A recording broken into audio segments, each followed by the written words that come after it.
tampan pewaris tahta. Gadis ini adalah 마주쳐도 말도 못 걸고 잠깐 자리 비워서 막 달려왔지. Ketika gadis cantik miskin diperebutkan oleh dua pria tampan pewaris tahta. Gadis ini adalah anak dari seorang ART hingga ia tak sengaja bertemu dengan Kim Tan, pewaris grup perusahaan besar. Akankah perbedaan status menjadi penghalang cinta keduanya?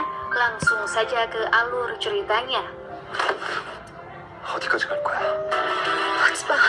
Kim Tan adalah putra konglomerat yang sedang bersekolah SMA di Amerika. Bukan tanpa alasan, sang ayah yang bernama Tuan Kim sengaja mengasingkan putranya di sana karena Tan adalah hasil dari perselingkuhan.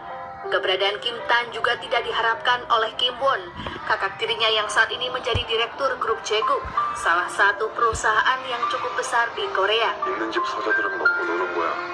꿈을 갖는 게 아니라. Di kantornya, Kim Won sempat bersitegang dengan sekretarisnya yang bernama Tuan Yeon, yang mana ia masih saja meragukan kecakapan Won dalam memimpin perusahaan. 또 그 전에 보고받으신 분 있으세요? Tuan Yeon memang selalu melaporkan hasil kerja Won kepada Ketua Kim yang saat ini sudah akan pensiun. Di Amerika, saat itu Tan sedang mengingat kelakuan masa SMP ketika ia bergabung dengan geng terkuat di sekolah.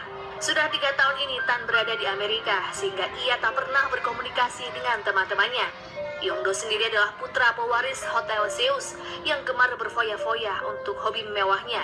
Ia juga terkenal arogan dan membatasi diri dalam pergaulan. 그만큼 많이 남겨먹으실 거잖아요.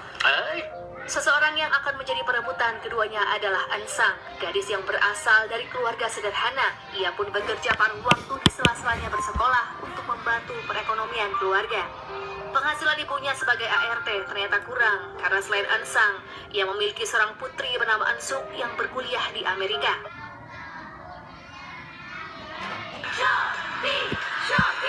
Saat itu An Sang terlihat merindukan kakaknya. Ia penasaran bagaimana kehidupan An Suk yang mengaku akan segera sukses dengan menikahi pria kaya raya. Padahal An Suk hanyalah seorang pelayan bar dan menjalin hubungan dengan pria berandalan hanya demi mendapatkan tumpangan. An Sang saat itu berteduh dari derasnya hujan, sekaligus membeli jimat penangkap mimpi. Ia berharap mimpi besarnya akan segera terwujud.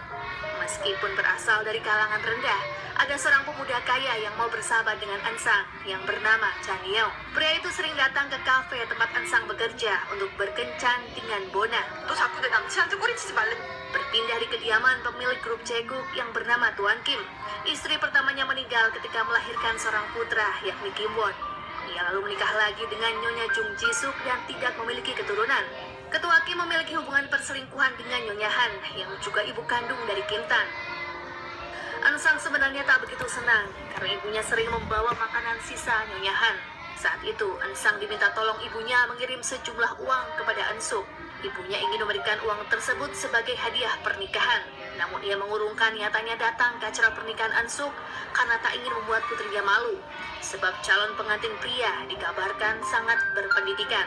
Merasa penasaran, An Sang justru berencana ke Amerika seorang diri untuk memberikan uang tersebut kepada kakaknya secara langsung. Berpindah pada seorang wanita bernama Esther Lee yang sedang merencanakan pernikahannya dengan Tuan Choi.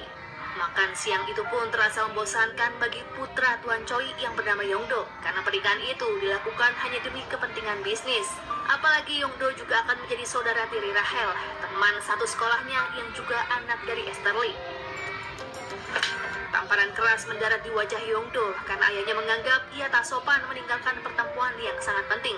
Sebenarnya sudah sering kali Rahel menentang pernikahan ibunya, mengingat tabiat ayah Yongdo yang begitu keras.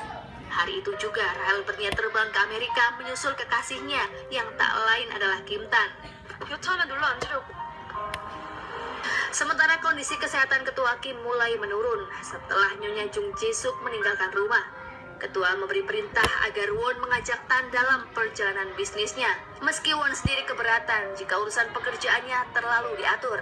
Tapi apa boleh buat, ia harus mematuhi perintah ayahnya. Terlebih grup Jaeguk belum resmi menjadi milik Won. 네 회사 아니란 얘기야. Kembali pada Rahel yang masih berusaha menelpon Kim Tan meskipun tak pernah mendapatkan respon. Sementara Yongdo terlihat sedang latihan sebagai pewaris hotel dengan mengerjakan pekerjaan remeh selama liburan. Tapi saat itu ia sudah muak dengan aturan dari ayahnya. 이런 식이면 오버스 Ia lalu menemui Tuan Choi yang saat itu sedang menerima tamu penting yang juga dihadiri oleh ayah dari teman satu sekolahnya. Terlihat Yongdo sepertinya tidak begitu menyukai seorang pria yang bernama Yoshin. Setiap harinya Ensang bekerja keras hingga larut malam untuk mengumpulkan uang membeli tiket pesawat. Dalam 3 hari ke depan Ensang akan berangkat karena urusan paspor sudah beres. Apalagi liburan sekolah juga akan tiba. 안 온다고? 언니가 결혼을 한다는 거. Melihat ibunya yang sedang menyiapkan banyak oleh-oleh untuk Ensuk membuat Ensang bersedih karena ia belum sanggup mengatakan yang sejujurnya jika sebenarnya ia akan berada di Amerika untuk mengadu nasib. Secara kebetulan Ensang tiba di Amerika bertepatan dengan kedatangan Rahel. Tak sengaja Ensang mendengar ucapan Rahel yang berbohong pada ibunya lewat sambungan telepon jika ia dijemput oleh sang kekasih dan diperlakukan dengan sangat baik. Padahal saat itu Rahel ke hotel menggunakan taksi. 좀 전에 나보고 웃었죠? 왜 웃었는데? Kim Tan memang tak begitu antusias dengan kedatangan Rahel meskipun ia adalah tunangannya. Kim Tan justru memilih berselancar bersama teman-temannya di sebuah pantai. Betapa terkejutnya Ensang ketika mengetahui Ensuk ternyata tak pernah berkuliah. Bahkan pernikahannya pun tak akan pernah terjadi karena seorang pria yang bernama Chris hanya memanfaatkan Ensuk agar tinggal bersama. 그러니까 아까 미친아 지금 어디냐고! Ensuk sendiri ternyata bekerja di sebuah kafe tepi pantai yang sering Tan datangi. Melihat kakaknya bekerja sebagai pelayan membuat Ensang kecewa sekaligus marah. Bukannya menyambut bahagia kedatangan sang adik, Ensuk justru mengusirnya setelah semua kebohongannya terbongkar. Ia bahkan mengambil paksa uang pemberian dari ibunya. Harapan untuk hidup sukses bersama kakaknya pun kian sirna. Pertengkaran kedua saudari itu pun dilihat oleh Kim Tan dari kejauhan. Ia merasa iba dengan permasalahan Ensang karena ditinggalkan oleh saudaranya sendiri di negeri orang. Kim Tan membantu Ensang ketika ia terlibat kesalahpahaman dengan seorang warga lokal karena mengira Ensang menyelundupkan narkoboy. Girlfriend, just here growing. Karena sudah malam, Kim Tan mengantar Ensang ke rumah Ensuk. Namun sayangnya, rumah tersebut dalam keadaan kosong. Hingga Tan akhirnya menawarkan Ensang ke rumahnya untuk beristirahat karena polisi menyita paspor Ensang. Karena mengira Tan pria yang baik dan berasal dari negara yang sama, Ensang menerima tawaran tersebut. 어떤지 모르겠는데 Setelah tiba di rumah Tan, Ensang dibuat takjub dengan kemewahan yang ada di sana. Ia pun mengira jika Tan melakukan bisnis gelap. 마약상인 거 확실해진 거야? Karena belum berkenalan, Ensang tak tahu jika Kim Tan adalah putra pemilik grup Jaeguk tempat ibunya bekerja. 네 여권 가져간 사람은 진짜 경찰일까? Tak ingin merepotkan, Ensang memakan apapun yang ada di kulkas meskipun sudah kadaluarsa. Kim Tan lalu membuatkannya sandwich agar Ensang bisa tidur nyenyak malam ini. 한국엔 이런 음식 없냐? 없냐? Ensang lalu menelpon ibunya menggunakan telepon milik Kim Tan karena ia kehilangan HP-nya. Ensang pun terpaksa berbohong tentang keadaan Ensuk yang sebenarnya. 언니네 집 그런 집이야. Ensang memberikan jimat penangkap mimpi pada Kim Tan sebagai tanda terima kasih karena diizinkan menginap. Keesokan harinya, Ensang terlihat menikmati indahnya pemandangan laut dari rumah Kim Tan.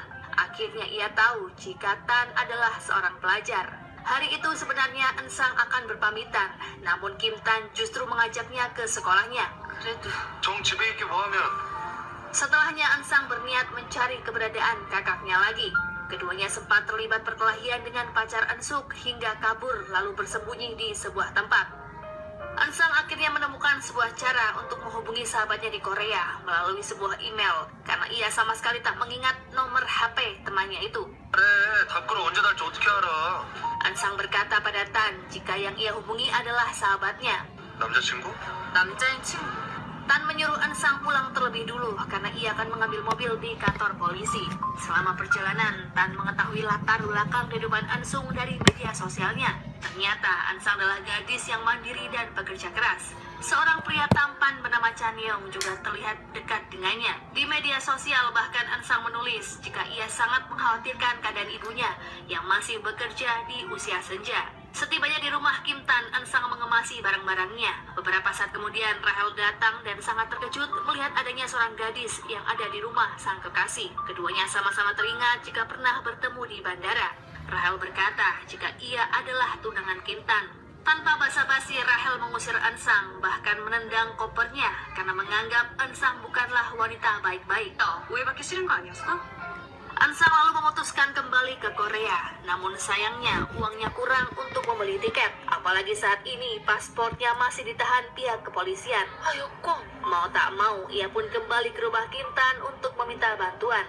Saat itu Rahel dan Kim Tan sedang berdebat mengenai sikap Kim Tan yang cuek bahkan tak mau menjemputnya di bandara. Ia lalu mengecek HP Kim Tan dan mendapati jika Chan Yong membahas email dari Ansang. Keberuntungan berada di pihak Ansang karena ternyata Chan Yong berada di Amerika untuk mengikuti kursus kilat. 당장 전화해. Kim Tan akhirnya memberikan paspor milik Ansang yang sempat ditahan polisi. Namun beberapa saat kemudian keduanya dikejar oleh geng Kris yang tempo hari Kim Tan hajar. Tak ada tempat yang aman bersembunyi saat itu sehingga Kim Tan mengajak Ansang ke bioskop. 너 왜 쫓기는데? 너 정말 마약상이야? Kim Tan menahan Ansang agar tak kembali ke Korea. Ia juga berbohong jika Chan Yong belum membahas emailnya. Saat itu Kim Tan mendapat telepon dari Tuan Yon jika sang ayah menginginkan Kim Tan datang ke sebuah tempat untuk membahas rapat pemegang saham. Sadar Won tak mungkin senang melihat kedatangannya, namun Tuan Yon meyakinkan Kim Tan jika itu adalah permintaan sang ayah. 가야겠네. 가서 직접 묻는 수밖에.